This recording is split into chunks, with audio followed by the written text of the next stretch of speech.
Peace and blessings, soul family. I love you all. Hope everyone's doing well. We're still speaking about the Vidya Tattwas, specifically the Kanchukas. And let's see, now we're on Rāga. That's right. Okay. So, Tattva Shuddhi explains Rāga as that which limits the force of Icha Shakti by creating desire and attachment, thus giving rise to unceasing discontentment.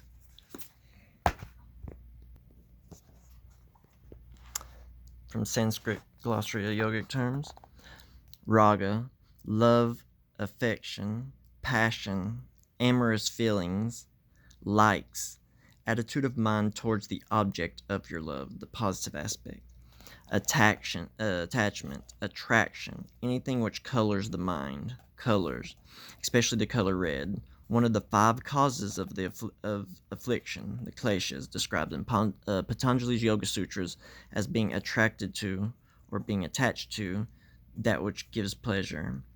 In the Shaiva Agamas, Raga is the Shakti through which one gets attached to the sensory object. It is the 3rd of the Panchakala music scale. Okay, now Tantra Illuminated, Chris Harish Wallace.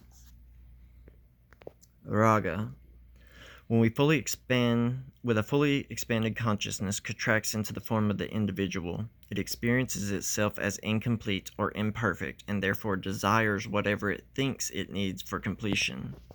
This desire is called raga, most accurately translated as the non-specific craving for worldly experiences. It is an attempt to fill an inner void.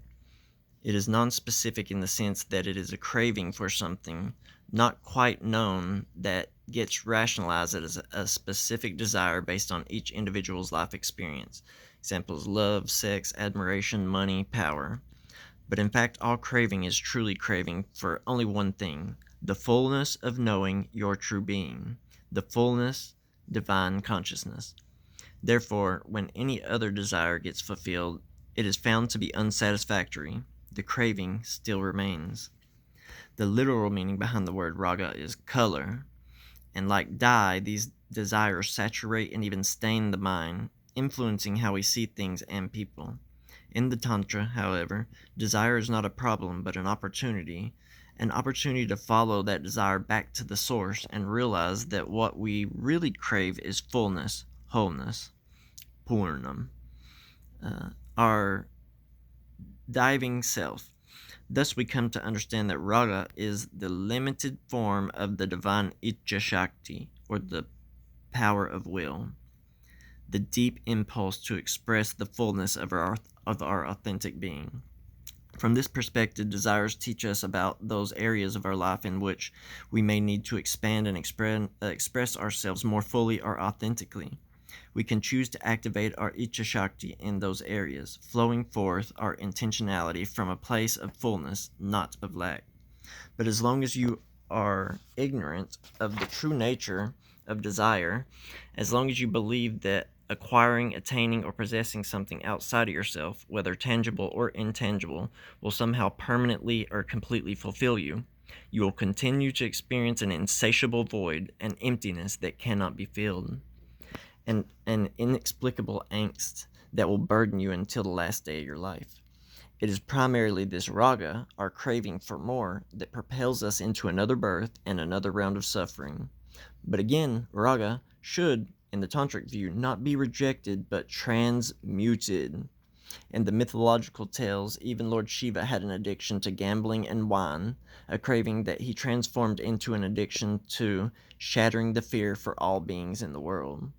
The first step in such transmutation is tracing desire back to its source and realizing your longing for divine fullness, letting that longing soften your heart and compel you again and again to seek true connection to the One, the Source.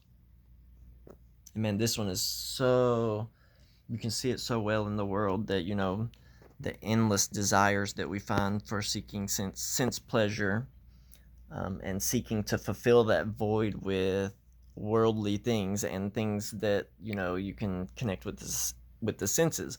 And so, people go and get rich and get power, with politics and stuff like that. But you can look at their faces and tell they're 100% unfulfilled and 100% unhappy.